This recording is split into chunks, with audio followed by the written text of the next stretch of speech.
not gonna lie, if the camera hadn't picked that up, I probably would cry right now. But I'm pretty happy with it. Wanted to build a tire shredding machine, and I think I managed that.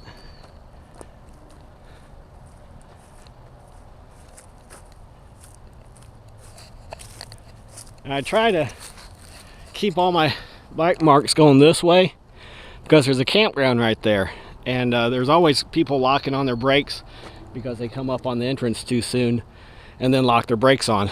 But I just had to do this one, leaving out. Of course, camera didn't catch most of it, but you can see how far I went on it. That's just insane. Yep, yeah, I think we got a ripper there, boys. So I'm gonna go ahead and wrap it up there. I gotta prep it for the trip to Oklahoma to the car show. Getting ready. I'll pull the axles back out, put the axle deletes back in, get it ready for flat towing.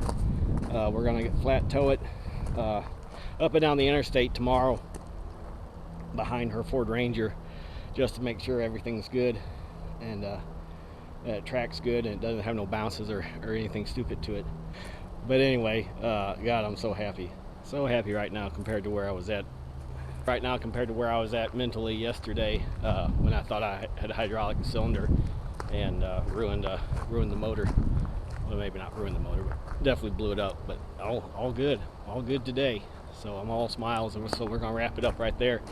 This is Lim for G&P Custom Fabrications, living the dream till the freaking phone rings. Thanks for watching.